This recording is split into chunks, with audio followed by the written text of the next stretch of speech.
of the world. This is not the fairy tale that's being taught in government-run schools or revisionist history that that you'd see on television. The United States has a long history of false flag terror attacks. History repeats itself, so it's only logical that sooner or later we could expect to see another one. Hey, I want to play a clip real quick. This is a short clip that I put together a few months ago. It's about the history of false flag terrorism. Some of you may have seen it already, but it's worth a second look. Let's check it out. In 1953, the CIA and British intelligence staged terror attacks to overthrow the democratically elected leader of Iran, Mohammad Mossadegh. Mossadegh had nationalized Iran's oil fields and denied British Petroleum a monopoly. U.S. and British intelligence operatives launched a successful coup d'etat and overthrew the Iranian government, replacing the regime with a ruthless dictatorship while seizing control of Iran's oil supply. 1964. U.S. warships were apparently attacked by North Vietnamese PT boats, an incident that kicked off the U.S. involvement in the Vietnam War. The attack was a staged event that never actually took place. What followed was an excuse by President Lyndon Johnson to dramatically expand the scale of the Vietnam War, ultimately at the cost of 3 or 4 million dead Vietnamese and 58,000 Americans. June 8, 1967, the USS Liberty, an American naval vessel sailing off the coast of Gaza, was suddenly and deliberately attacked by naval and air forces of Israel. The well-coordinated attack, which lasted for hours, resulted in the deaths of 34 crewmen, 170 injured, and catastrophic damage to the ship, one of the most highly decorated vessels in U.S. history. Egypt was to be blamed for the attack, to serve as a pretext to drag the U.S. and her allies into war in the Middle East. If not for the heroic efforts of the ship's captain and his brave crew, the Liberty would have faced almost certain destruction. The truth about Israel's attack and subsequent White House cover-up continues to be officially concealed from the American people to this day. And, those are just a few examples of false flag terror attacks. There are many, many, many more examples that we could have shown you. But, just recently, Oklahoma City bombing. Of course, there's 9/11 and the 7/7 bombings. And for those of you who don't want to believe any of this, those of you who are in denial, all I could suggest is that, I don't know what to say. Go back to sleep.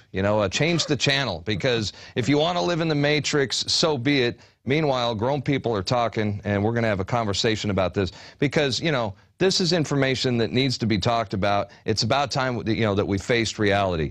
So, Mike, I wanted to ask you, what are, some resources, books, DVDs, that sort of thing, where people could learn about false flag terrorism? Well, first, before I get to that, I just want to remind your viewers that if you look at all the so-called terrorist attacks in the last generation, everything in recent memory, almost all of it was done by a government. So, where's the real terrorism? It virtually does not exist. The governments are the terrorists. Now, if you don't yet know that, then you just need to be educated. That's all. Most people operate on a very tiny sliver of information compared to the total truth of what's really true out there. Yeah, and for those of people that are stuck in the Matrix, they want to be there, and they're going to stay there, But there is a big thirst of knowledge. A lot of people want this information, and in fact, I even brought some books and some DVDs. So grab a pen, folks. You might want to take note of these. Here's one. This is War is a Racket. This is by Smedley Butler, one of the highest decorated Marines in history. Well worth the read. There's, I don't have it here, but there's a video called USS Liberty, Dead in the Water. It's a BBC documentary that's, well, you could buy it on Amazon or you can watch it on YouTube. Terror Storm, Prison Planet TV subscribers. Well, you guys can watch it right now, because it is in our archive, but it's also all over YouTube, so you can watch that at any time. Here is A Noble Lie. This exposes the true nature of terrorism. You'll have no doubt that the Oklahoma City bombings, it was a staged event. You can purchase this at INFOWARSshop.com. And here's a couple more books on Smedley Butler, one of my heroes. Here's a book. This one I'm reading right now. This is called Gladio. It's about Operation Gladio, and this is where the UN conducted a long list of terror attacks throughout the 60s, 70s, and 80s, and this was in Europe. They were bombing banks, train stations, beer gardens. I mean, they even had snipers on the top of buildings, you know, shooting people, going shopping, you know. They called it the slaughter of the innocents, and it is a fact. This actually happened. And yes, the U.S. government was also involved. In fact, former Joint Chiefs of Staff General Lyman Limitzer, he was the head of many of these operations.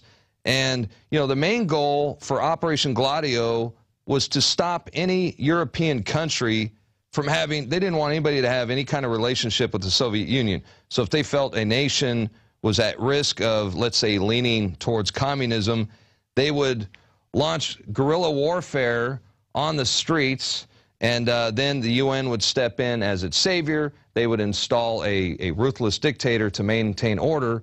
And even modern day, we're seeing the same thing happen in like Syria and in Libya.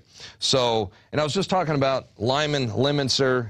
This is his biography. Of course, he doesn't mention in his biography any of his terror attacks. That's kind of strange, but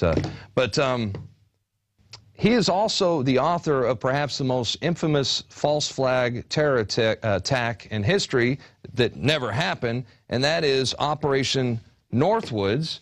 And this book right here, this is Body of Secrets. This is the guy who broke Operation Northwoods. His name is James Banford, and he obtained the documents through the Freedom of Information Act. And I mean, it is a living, breathing document that exists in the National Archives. So spare me the conspiracy theorist comments. This thing is real. They wanted an excuse to invade Cuba and get rid of Fidel Castro during the 1960s. And this plan was brought to John F. Kennedy. You know, they wanted to blow up national monuments in America. They wanted to shoot our own troops in Guantanamo Bay, sink a boatload of Cuban refugees. They wanted to, can you imagine just sinking a boatload of innocent people, you know, and then blaming it on Castro. And they even wanted to tell the American people that the Castro shot down an American passenger airliner, preferably full of college students and young people, because they knew that the American people would be outraged and demand retaliation. So they took this plan to John F. Kennedy. Kennedy not only said no, he fired Lyman Limitzer, and who was later hired to investigate John F. Kennedy's assassination and then later go on to perform terror attacks all throughout Europe. So the information is out there, folks. You just got to look. And Mike, you were saying that the big ones ahead, you know, that you think that perhaps we're going to have a false flag attack on the scale or greater than 9/11. You know, what could we do? What measures could we take to protect ourselves and our families? Well, I don't know about on the scale of 9/11. I do think something bigger than the shootings that we've seen, you know, in Colorado, for example. Something perhaps on the scale of Oklahoma City, bombing of a government building, for example. That's the kind of scale that could happen. There's a slim chance of something really big, like a radiological attack, a dirty bomb, something like that. And the number one thing that you can do to protect yourself right now is get out of the city. Literally move out of the city. Get out into the country. The cities are going to be where the attacks happen, obviously, because that's where the casualties are the highest, and that's what they want in order to get the most outpouring of anger and other emotions that will then achieve their political purposes. So the possible target cities are, of course, Washington, D.C., New York, Chicago, Seattle, Los Angeles, Houston, Texas, even Denver, Colorado is, of course, another possible target. Basically, the big cities around the United States. So get out of the cities, and I mean for good. Don't live in the cities. It's going to get bad. Well, Mike, that's certainly good advice. I want to encourage everybody to go to naturalnews.com. And for those of you who don't know, Mike Adams is also a regular fill-in for Alex Jones on the radio show and a frequent host of the show as well, the INFOWARS Nightly News. So we certainly appreciate you coming out and spending time with us today and look forward to having you back and hanging out again in the near future. Hey, thank you, Darren. I really appreciate you having me on. And just a program note, this Sunday, I'm scheduled to host the Alex Jones Show. We're going to have John B. Wells on, and we're going to be talking preparedness for an hour and a half of that show. Oh, fantastic. I was unaware of that, so I'll come in and say hi. All right. See you then. All right, take care. Thank you. You too. All right, folks. Well, we got to face reality and know the evil that we're up against. Know your enemy.